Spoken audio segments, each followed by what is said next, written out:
Hey, we live. Hi. In your mind, what makes a female respectable? Like, what makes you respect a female?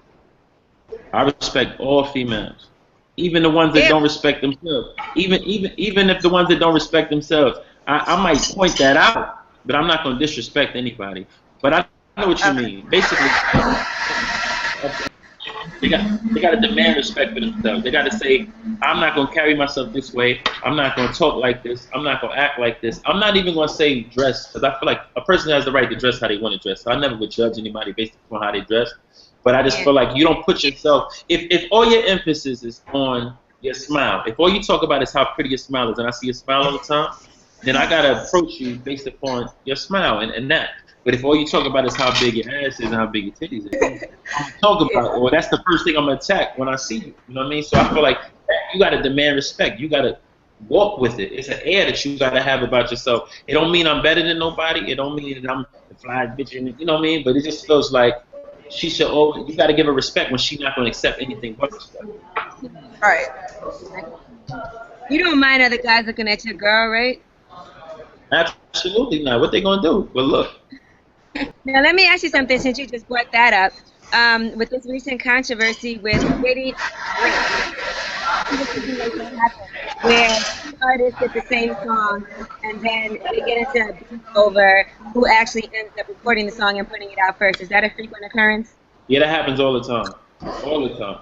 I mean, I don't think it's usually on the record company's part. It's never that deliberate where somebody throw the record out. I mean, that happens sometimes, but yeah, it's something that happens all the time. It happened for years. Polo the Don put out that Love in the Club record that Usher did. I think he leaked it before, and nobody asked, nobody told him to do it. That happens all the time. That was a different situation because that was a Usher song all the way. But yeah, people do that. Take records, take a beat that somebody already had, and all type of things. Right. Sheesh. Yeah, because you don't want to get physically assaulted for it. Yeah, that ain't. I mean, like, that ain't worried about none of that though. What do you think about Chris Brown saying that publicly about Karrueche on Instagram? How did you feel when you saw that? Like he said that he made a huge mistake. He said that I shouldn't have did that, but I'm emotional and sometimes it can work against me. And I feel the same way. I feel like he just got emotional. I don't think that's something he should have did, but he said that too. See, because what happens is if I was to say, I don't feel like he should have did that, somebody could say, oh, Chris could even get an attitude and say, yeah, nigga, why you mentioning me or whatever. But he said that. So I feel like it's okay for us to be honest and say, yeah, he shouldn't have did that, and he even said he shouldn't have did that. It's something that you don't do. But in all fairness, he admitted, like, yo, I'm an emotional guy. You know what I mean? And I admit that what I did was whack, and he asked for the forgiveness of the people, and just really people understand how passionate he is of a person.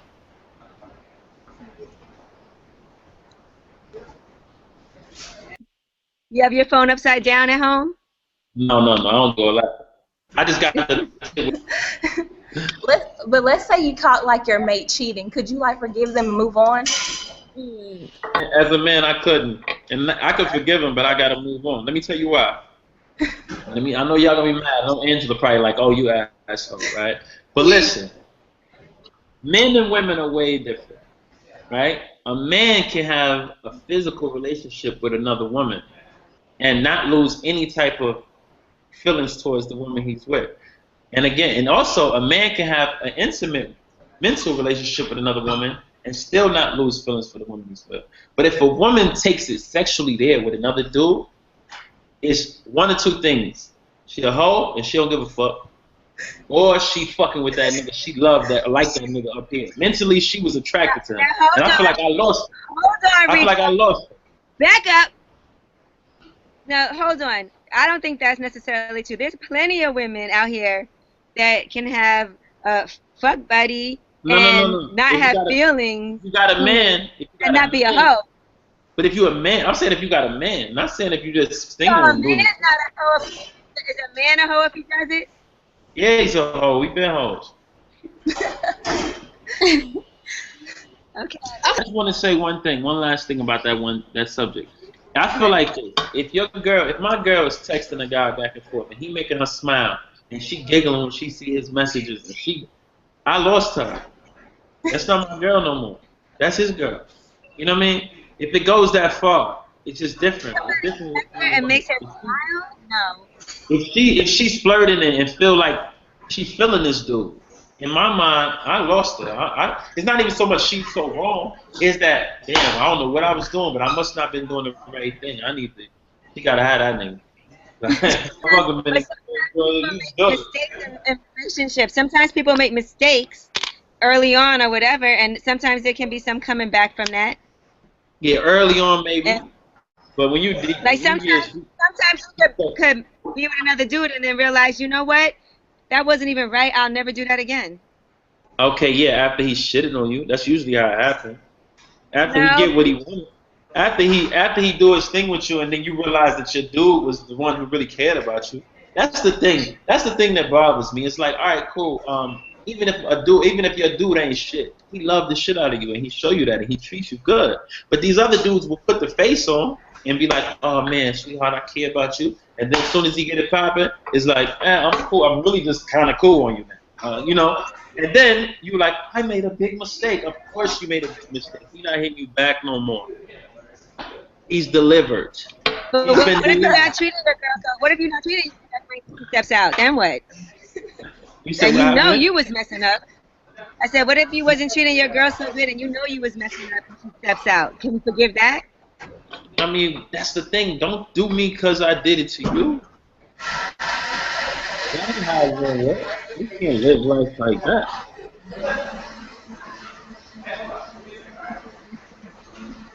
Rico is just not gonna let us be great. No, I can't let you be great. All right, let me see. We have some more questions. As a popular artist, how do you keep your relationship private? Yeah, Ange. Who, me? First of all, I don't think that Rico keeps his relationship private. I think that he's very puts it out there. He loves his child, he loves his woman. I feel like that's a great example for people. But I do keep my relationship private because nobody know the inner workings of it. I mean, some people act like they're not even in one. Oh yeah, that's different. Yeah. I mean, I don't hide the fact that I'm in a relationship, but the inner dealings, the inner workings, I don't like to be public with that. But that's even with my friends and family. Like I feel like even with your friends and family, they should know about every argument. I was sitting in the airport yesterday, a couple of days ago, and I overheard this lady going off on the phone with her friend about everything her husband said and everything she said and back and forth. And I know y'all women like to do that, but I was like, you shouldn't do that because when you get back with him, now your friends is looking at him so crazy, like, I remember she told me you did this, that, and the third. So I just feel like certain things should be private. The worst thing you could do is bring me around your family after you told them all the shit I did. And that was so awkward for me. It's like, damn, they know I ain't shit. I wouldn't tell my family, but I might tell my friends certain things, but only somebody really, really close to me. Because it's like therapy, you know, and I think that you have to know who you can talk to about certain things. I just feel like some of that shit, like, you just have to keep that, you know. My friends tell me a lot of stuff.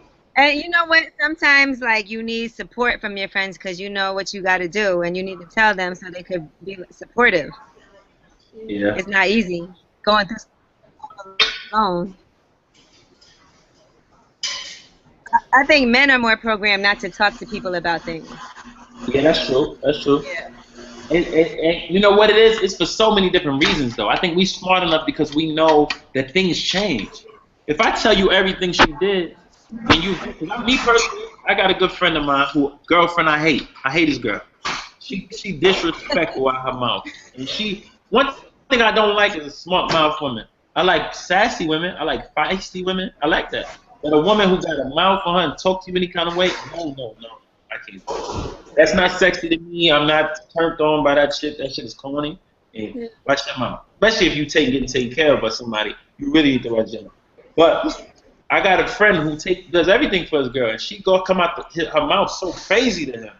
And he should never share that with me because I don't allow her in my house. Like you know how awkward that is for him. He come to Thanksgiving and visit my house, and she can't come. I have events she can't come to. I have it because I specifically told him. I said, fam, she can disrespect you. That's crazy. But I'm not gonna allow her to be around me when she talk like that to you. I can't accept that. You my brother. I care too much about you. That's true. My friend, when she was dating this guy, she was telling me that he had the smallest penis she ever saw, and then she married him. And that every time I see him, all I think was, I can't believe she married this guy with this little penis. What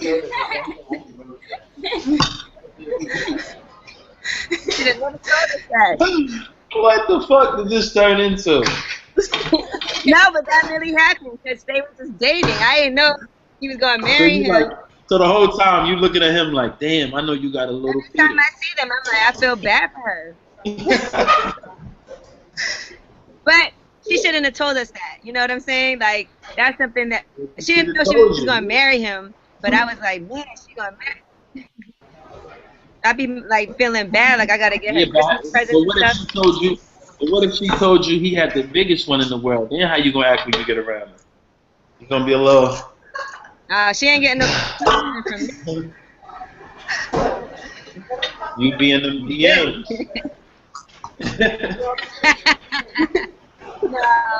No, I'll be happy for her. I'm always happy for my friends when things are going great. When things are going great, if things is going great.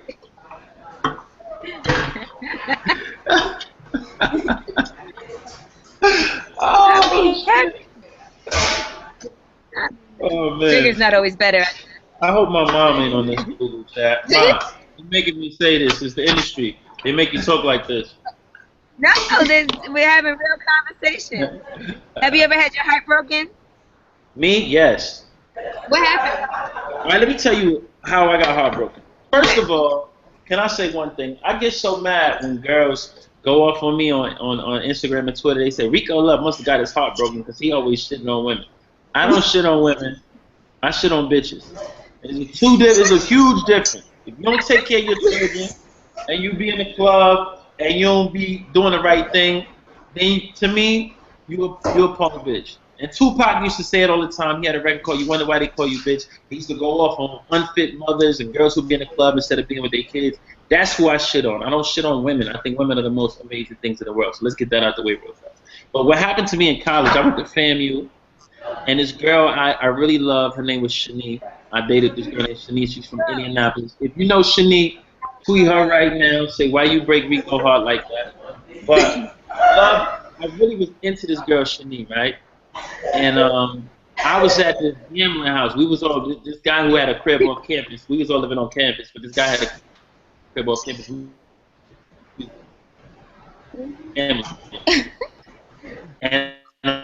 Clue, what up? He had this crib off campus. We gambled. And I overheard her girl telling the dude, what happened? Hello? What did he say? Oh, he say hi. I know there's a delay, so. Okay. It's weird. So I overheard her homegirl telling this guy, yo, my friend Shani want to holler at you. So I'm sick. I'm like in the corner like, no, why is she doing this? Because we was like seeing each other. We was really serious. So her friend was Nicole too. Nicole, what up? So what happened was I didn't want it to be true. So I said I cannot accuse her. I can't stop fucking with her unless she admits it. So I'm curving her.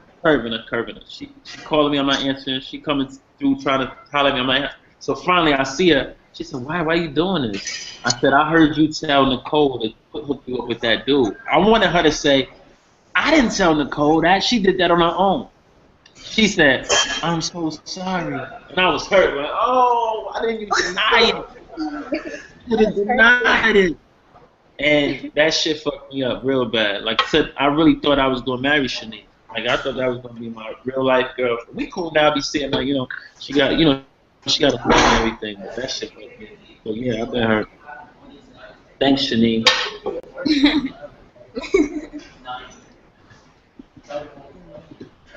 So when you're dating someone, do they judge you based off like the music you make? I don't think I can't relate to that. I'm in a relationship. So I don't know, like you can't judge. You can't. I mean, I'm gonna be honest with you. Everybody judge me off the music I make anyway. Yeah, people in general, they always do. Okay. People don't understand. A lot of times, people don't understand that certain things are just scenarios. Certain things are metaphors for things. So whatever in every situation, people want to judge you. What vocal training techniques do you use? I saw that earlier. Somebody asked that. I don't use any vocal techniques. I sang every day. I started singing in like '07. I just taught myself how to sing because I was a rapper first. Mm-hmm. But what I did was I was writing songs for people, and I just sang every single day. I was in the studio every single day, and I just taught myself how to sing it. And every time I would sing, I would get better and better at it. You know what I mean? And I kind of came up with my own style of singing. And it's a lot of people might say it's familiar with other artists, but not realizing that I wrote those artists' songs, songs. But yeah, I just sang every single day consistently, and it kind of like made me better. It's just like shooting a jump shot. You keep shooting and you learn how to make it. You keep doing it every day. You consistently know how to make it. That's how I was singing. How important is marriage to you? Say that again. How important is marriage to you? Is it something that you're considering soon? Marriage. I'm gonna tell y'all something how I feel about marriage. I feel like God created marriage to be something amazing. You know, a union between man and woman, and you know, three people like God, man, and woman. That was amazing.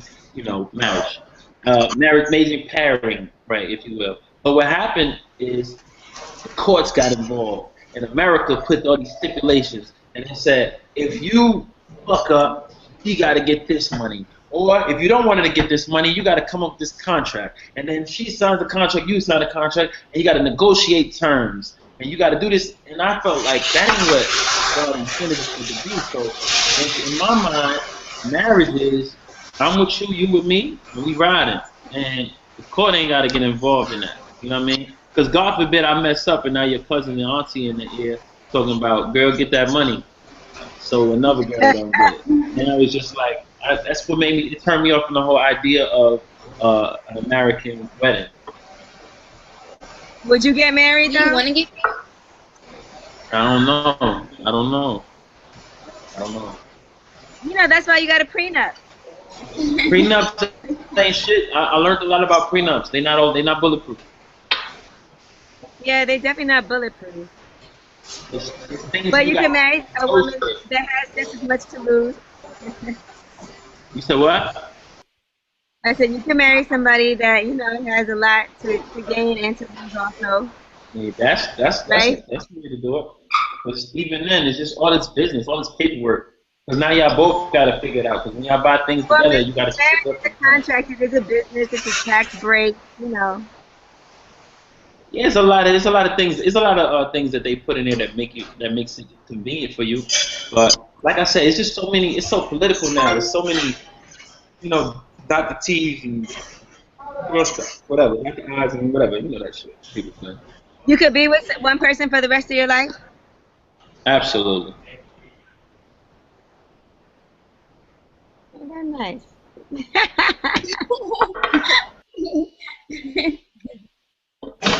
All right. So the album is coming out when? The album is May 19th. And do you want to know why the album is coming May 19th, and do you want to know why I made it May 19th? Why? Why, you ask? Glad yes, you asked. Because so many people they put out these albums prematurely, and then you don't really get the opportunity for the fans or for millions and millions of people to really get to know you, and just based upon one hit. After the first hit, people are still trying to figure out who you are. If they still mention you as, oh, that's the dude who sing, they don't know. Oh, that's the dude who sing, bitches be like, you ain't strong enough in the game. So what happens is, with the hit records consistently, it comes the opportunity to introduce yourself to a large amount of people. If you give me a big hit record and you give me 7 months to promote my brand, I'm well equipped. I feel like I'm armed with enough resources and enough visibility to get people to understand who I am and what type of artist I am, to intrigue them enough to want to buy a record. A song ain't gonna do it. Just being a great song is the first step, and multiple great songs is even better. But it's not enough to make people say, I want to buy that record. You got to really let them get to know you, especially in this day and age when everything is so accessible. So I wanted to make sure that May 19th gave me enough time to say, cool, we got a record out here. With the success of this record, potentially, we always talk positive. If I'll never chance say, if I really believe that this is going to be a humongous record when we sing with somebody else. But what I want to do is I want to make sure that with that success, we got time after it to say, this is the guy who performs this record. This is the guy who did this record. This is about him. We intrigue people enough. I feel like when people get to know me, I gain fans every time I speak. You know why? Because I feel like people are sick of listening to people who aren't intellectual. They're sick of not learning something from somebody when they speak. They're sick of not getting some type of insight. And if I have that to offer, I feel like there are legions and millions of people who are interested in hearing from me. So if I can put myself in front of those people, I know that it gives me all the armor I need, all the equipment I need to sell the albums that I really feel like I believe I can sell. I don't want to rush it. And you also gave away your last album for free. Yeah. Because I feel like... Which was amazing. And it did so well for me, and so many downloads and so many people, new fans that I got. It's because I don't want to, like I said, I want people to get the opportunity to know me. When you put your album out, and we live in a world where the common person will shit on you for nothing. Like, you put out an album and do 40,000 units the first week, and they're like, oh, he had a flop. He's like, my man, you couldn't get 40,000 people to do shit. Even if, like, you couldn't get 40 people to come to your show. But what happens is people, they judge based upon that, and I know what type of era we live in. So I said, let me make sure I quit myself. I don't want to rush my shit and have the companies say, oh, he flopped. No, I want to give myself the opportunity to work it and work it and work it and work it and work it. When it's time for the album to come out, everybody should know. If anybody got to ask me when my album coming out, if May 18th comes and somebody sits next to me on the airplane and say, who are you? I'm in trouble. Is it hard for you to work with other artists now since you have your own project? Is it hard to what? Work with other artists now since you have your own project that you're working on. Is it like, man, this is a dope song. I don't know if I could get this up. And, I mean, I'm very selective. I really haven't been working with anybody lately. I haven't. I'm gonna be honest. Like, today I'm working with the OMG girls, and I met with them, and I just think I'm intrigued by what they do, and I think I see potential, and I think I can add value to that, and that's fun for me to be able to do a whole project. That's what I'm into. But as far as one-offs, I haven't been doing that for a while. I'm turned off by that whole idea. I feel like you spend years and years, months and months working with these artists and putting together songs, and then it's left up to somebody else to make the decision which song goes, and you put in all that work and then feel like you get left with nothing. Even if it's a successful record, what do you get out of that? You make a little bit of money, but it's about controlling the project, and that's what I'm more into more than anything now. I'm not really interested in giving, you sit down with me and doing 1 or 2 songs. It don't interest me anymore. I did it for too long. In a perfect world, though, if somebody told me you can write every song for Usher every day, I would stop what I'm doing and write songs for Usher for the rest of my life.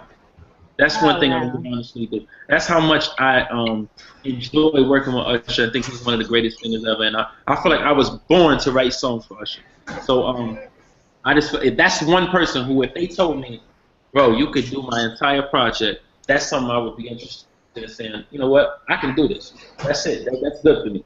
You know what I mean? Have you ever talked to him about it? Yeah. We spoke about it. I got sip my tea. You saw I sip my tea after that?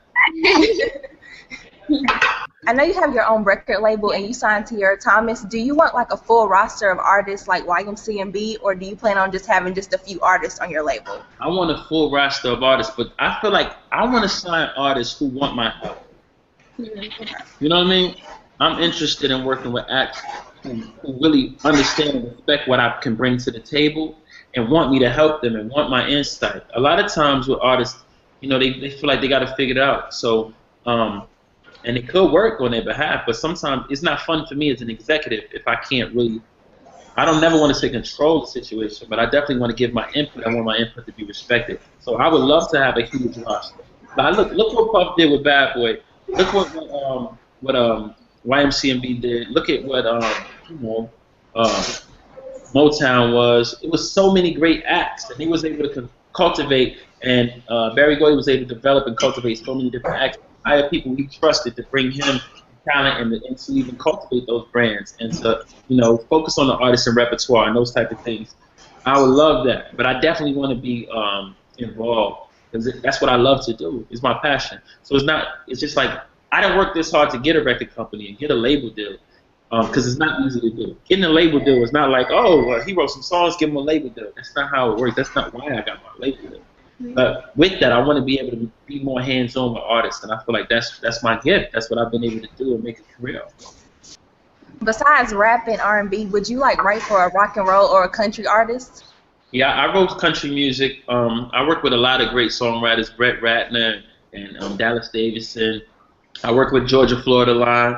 You know, I do all types of things. You know what I mean? Even with that being said, I wrote two of the biggest bachata songs in the world. Romeo Santos. I wrote Odios with him and Drake, and I wrote Promise with him and Usher. Like, so, you know, I'm out there. I feel like my catalog is really extensive, and I work with all type of different artists and walks of life and everything. I do music, and I really am a student of music. You know, if you go in my car right now, what's playing in there, you'd be surprised. I listen to so many different things that I study and understand it. You know, I just look at random documentaries and random people. I'd never want to be in a room with any musician or anybody for that matter, and they having a conversation I know nothing about it. So I like to educate myself with all genres so that I can give a piece of what I do and add to whatever they're doing. You know, and you, in order to do that, you got to be educated. And so yeah, I'm willing to work with any type of. What kind of music did you listen to as a child? I grew up listening to Motown. My dad was really a huge Motown fan, and what I used to do was I used to sit in the house and watch VH1 Behind the Music. When I was a kid, Ange, you could remember this. VH1 Behind the Music came on every day. It was like episode like every day. It wasn't like now where it's like once every 6 months or some crazy shit they do. But it was like always on VH1 and Behind the Music. So I was always educated. So I would listen to stuff like Alice Cooper. I would listen to Queen, which is one of my favorite bands. I would listen to AC/DC and Def Leppard. I would listen to Ted Nugent and all type of. I was educating myself, and I just wanted to listen to all type of music. I was a kid listening to Elvis. People were like, "What you doing listening to Elvis?" Because I really wanted to They know about the Beatles. Like they never heard no Beatles. They heard of them, but they don't know none of the music. They only like this. They only know the Beatles songs that's in the commercials and stuff. You know, I'm actually right now listening to Magic Mystery Tour. You know, like those are the type of things I listen to, and I always wanted to educate myself. I never wanted to be in a situation where I didn't know. Is everybody good? Anybody have anything last they want to say? Or? Oh, it was really nice talking to you guys. Yeah, it was great. Yeah, maybe talking to you in LA. Always like this. He's always very expressive. I really want to. I want people to reiterate. You know, the album May 19th. The song Somebody Else is out on iTunes right now. It's out on Google Play. It's out on Amazon. And it's an opportunity for I feel like for people to know who I am and to really kind of understand. You know, the truth about how I feel about certain things. Some things may be wrong. Some things may be right. Some things you may agree with. Some things you may disagree with. But it's purely how I feel. And I feel like the honesty is like, you know, honesty is something that's very important to me musically. So if you guys get to know me and spread the word, I really appreciate that. Yeah. Thank you, Rico. All right, love. Thanks, guys. Bye. Bye, guys.